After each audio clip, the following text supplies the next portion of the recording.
paz en Cristo, amigos. Bienvenidos a estos encuentros que estamos realizando en torno a la vida, la obra y las cartas de San Pablo. Hoy es el último encuentro que vamos a tener de este mes de octubre sobre las cartas paulinas, así que les voy a tener que pedir que lean todo el material que han recibido, que miren los textos bíblicos. La Biblia no muerde, no produce nada malo leerla, así que hay que entrar en la Biblia, hay que entrar en los materiales que ustedes han recibido. Hoy tenían el material sobre los viajes de San Pablo, bastante extenso. Jimena gentilmente me los imprimió en 17 hojas, así que tienen bastante para leer. Y tienen la misión en los tesalonicenses, que también pueden ver ahí el material sobre el aspecto de la misión en la carta a los tesalonicenses. Pero vamos a hablar un poquito de estos dos temas, lo que es los viajes, lo que implica la misión y cómo Pablo vivió hondamente toda esta misión a lo largo de su vida, que desde la conversión hasta la muerte, supuestamente allá por el año 64 que podemos llevar, casi 32, 33 años de misión. Así que vamos a entrar en estos aspectos primeros. Y un tema interesante respecto de los viajes, que tienen ahí, les vuelvo a repetir, material para leer. Si no lo leen no van a aprender mucho, hay que leerlos. Como el libro de los Hechos, que va presentando todo el tema de la misión de San Pablo, tiene como dos grandes divisiones en cuanto a los sujetos de la extensión de la Iglesia. La primera parte, si ustedes miran el libro de los Hechos de los Apóstoles, está en torno de la figura de Pedro, y la segunda en torno a San Pablo. Entonces, cuando comienza lo que es la primera parte, la evangelización del mundo judío, luego la evangelización del mundo pagano. Serían como formas distintas de subdividir el libro, o viendo los sujetos, Pedro, Pablo, o viendo las situaciones de evangelización. Evangelizan al mundo pagano o evangelizan al mundo judío. El primer viaje misionero de Pablo comienza acá en el capítulo 13, pero es interesante que veamos algunos aspectos porque para destacar en el capítulo 11. Todos creemos siempre que cuando uno comienza los estudios bíblicos, que Pablo fue el primero que llevó la misión hacia los paganos.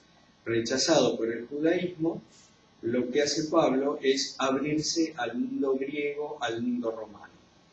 Acuérdense que para las épocas de San Pablo y de Jesús, el judaísmo, la visión que tenían era judíos o paganos. ¿Quiénes son los paganos? Los que no son judíos. Ahí entran todo el resto de los pueblos. Fundamentalmente en este área tendríamos los griegos y los romanos. Y las culturas griegas, que es la que fue impregnando todo el mundo conocido de entonces, y la cultura romana, que iba gestando paulatinamente su fuerza fundamentalmente en todo lo jurídico. Cuando leemos en el capítulo 11, miren, si pueden, el que quiera, que tenga ganas, el que pueda, como digo siempre, miren lo que dice el capítulo 11. Luego que se produce el problema con Esteban, y terminado el discurso de Pedro, dice... Sin embargo, dice, y tienen que, no les estaba contextualizando qué era lo que pasaba. Cuando viene la persecución que se desata, ¿no?, a causa de Esteban, muchos cristianos se van afuera de lo que era la Judea, ¿no? Y lo que hacen, dice, comenzaron a anunciar la buena noticia del Señor Jesús también a los paganos. En el capítulo 11, en el versículo 20, ¿no? Cuando al llegar a Antioquía comenzaron a anunciar la buena noticia, se van hacia el norte, hacia Antioquía. Quiere decir que ya hubo cristianos que también comenzaron, ¿no?, a anunciarle a los paganos este evangelio, ¿no? Lo mismo pasa cuando Pablo quiere llegar a Roma, a anunciar el evangelio a Roma. Él presenta primero como su carta de presentación, ¿no? Es la hermosa carta a los romanos, y hay ya comunidades cristianas. Según la tradición, las evangelizó Pedro, pero por lo que uno puede ir leyendo, fueron evangelizados por los judíos que desde la Judea se fueron trasladando y se hicieron cristianos, por los comerciantes que llegado a la Judea o a zonas como Antioquía conocieron el misterio de Cristo, se convirtieron, fueron bautizados e introducidos en la iglesia y ahí fueron predicando también en Roma. Por eso que cuando Pablo llega hay una, diríamos, una comunidad cristiana en Roma. Luego sí empiezan los viajes misionales de San Pablo y tenemos que tener en cuenta la lectura normalmente de lo que hace a los viajes. Yo soy siempre partidario de leerlas, porque al uno ir leyendo va encontrando mejor esta figura de Pablo, esta preocupación tan honda que él tenía por la misión. Entonces, el primer viaje, ustedes lo tienen en el capítulo 13, que no lo vamos a leer, no se suiciden, que no vamos a leer todo hasta el final de los Hechos leyendo a San Pablo. Pero lo que vamos es mirar, ¿no?, los centros principales. El primer viaje misionero de Pablo, siempre tengan en cuenta las introducciones. Estoy trabajando con el libro del Pueblo de Dios y ahí van a encontrar muy lindas introducciones que han hecho los padres de Borati y Cruzo. Y van a ver que dice, el primer viaje se realiza entre los años 45 al 48, acompañado de Bernabé con la colaboración inicial de Juan Marcos. Luego aparece, ven, qué es lo que va pasando. Y lo interesante, que sería bueno como una tarea para el hogar, para ustedes, vieran los discursos de Pablo. Pablo pronuncia 6 importantes discursos que van a lo largo de sus viajes, incluido el de la prisión, ¿no? Y son importantes. Aquí viene el primero, ¿no? El primer discurso de Pablo, donde marca ese anhelo que él tiene de la misión. ¿A quién se dirige primeramente? Fíjense que dice Pablo, estoy en el capítulo 13, el versículo 16. Escúchenme, israelitas, y todos los que temen a Dios. Acuérdense que aquí es el centro, ¿no? Todos los que temen a Dios. Él abre todo el aspecto de la misión. ¿Cómo se veía en ese momento el círculo de pertenencia al judaísmo? Primero estaban los judíos, luego venían los prosélitos, que eran los paganos que se habían circuncidado, y luego venían los temerosos de Dios, que siendo paganos no simpatizaban con la teología, con la causa del Dios uno, sobre todo la vida moral dada por la Torá, y estaban acercándose al judaísmo, pero no se circuncidaban. Iban a las sinagogas, estaban ocupando el mismo sitio junto con las mujeres, no podían participar de la asamblea sinagogal porque estaban excluidos por ser paganos simpatizantes nada más, pero son los grandes grupos que primero se van a convertir al cristianismo. Estos temerosos de Dios que están simpatizando con la causa del Dios uno, con las leyes de los mandamientos en lo que hace a los aspectos morales en la Torá. Entonces, él se dirige a todos, este grupo que estaba normalmente en torno de la vida sinagogal, ¿no? Dice, el Dios de este pueblo, el Dios de Israel, eligió a nuestros padres y los convirtió en un gran pueblo. Y empieza siempre un gran raconto, Pablo, de lo que va haciendo Dios desde el comienzo de esta revelación especial, eligiéndolo a Abraham. Si ustedes dan vuelta a la página, van a ver que tienen allí todo el discurso largo, termina en el versículo 41, y fíjense cómo que lo que dice el libro de los Hechos. Terminado el discurso, a la salida, les pidieron que retomaran el mismo tema el sábado siguiente. Cuando se disolvió la asamblea, muchos judíos y prosélitos que adoraban a Dios siguieron a Pablo y a Bernabé. Estos conversaban con ellos, exhortándoles a permanecer fieles a la gracia de Dios. Fíjense qué lindo, ¿no? Que los van invitando de Shabbat en Shabbat para que vayan a predicar, ¿no?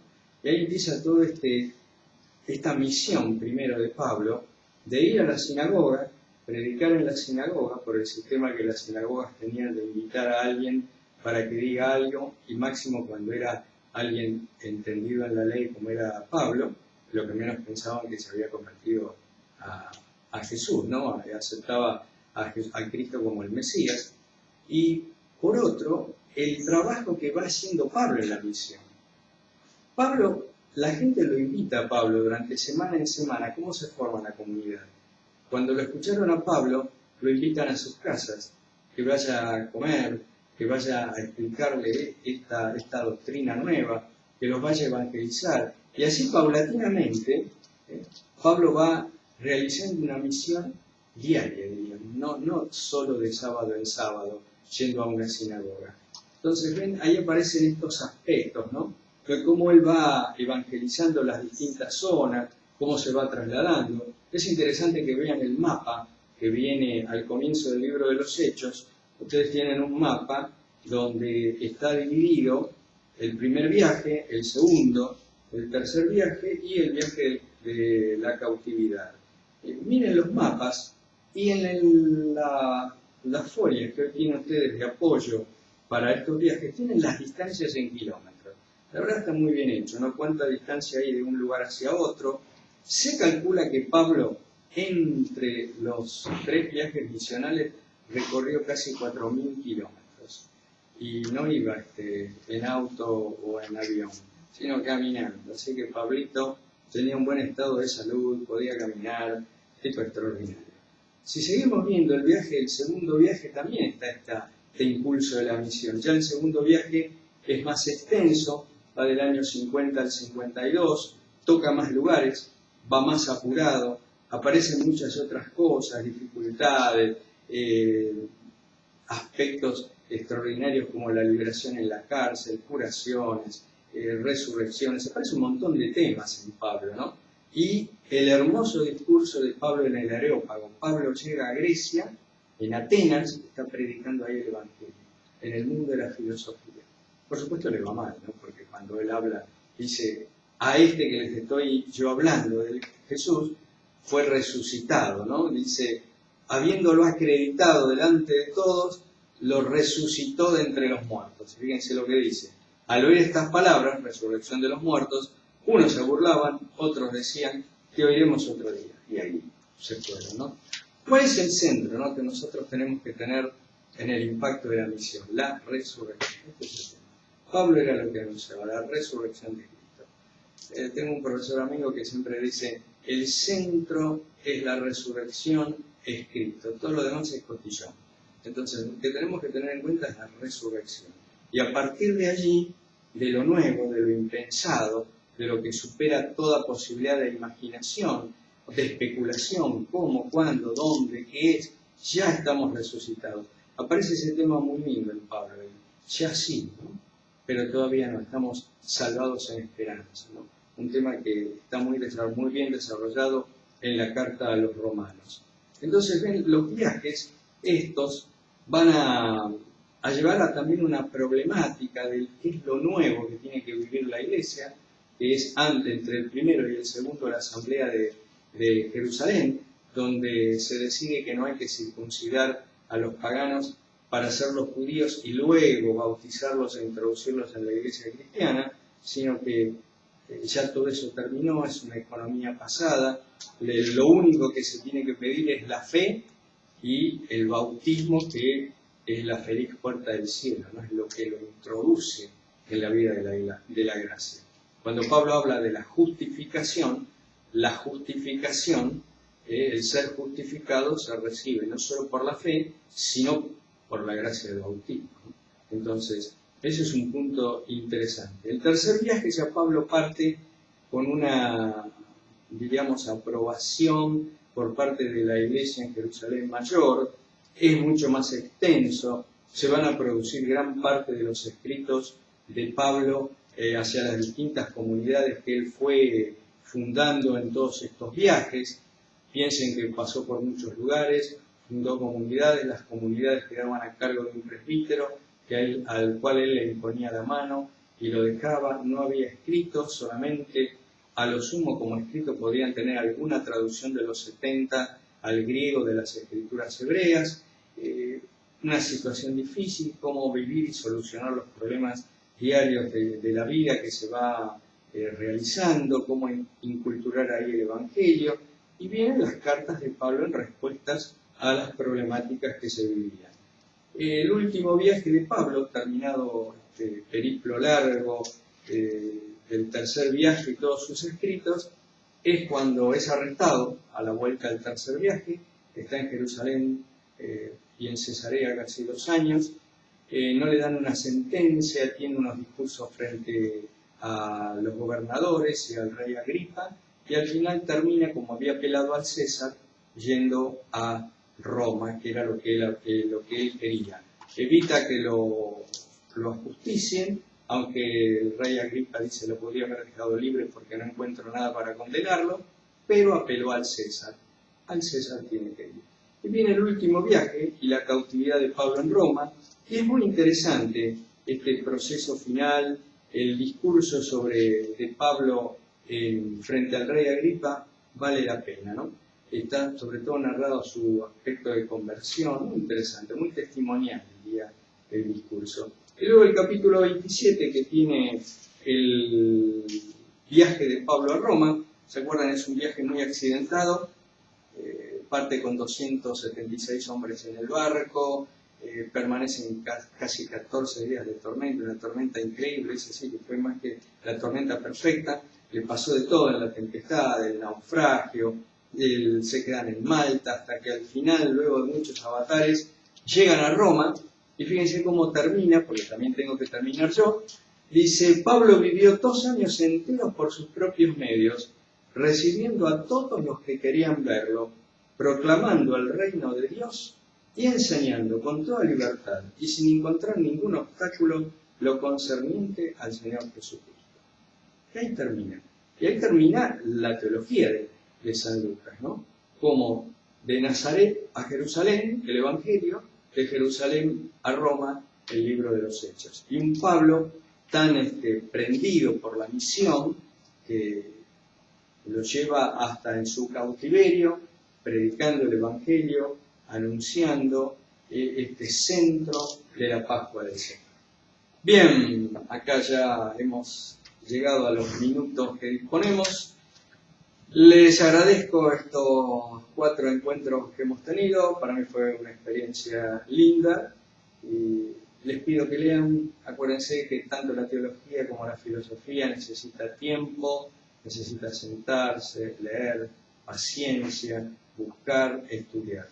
Busquen todo el material que han recibido, y para aquellos, espero que sean varios, los que quieran hacer el examen de evaluación, lo hacen, lo piensan y espero en alguna otra oportunidad volvernos a encontrar con algún otro tema.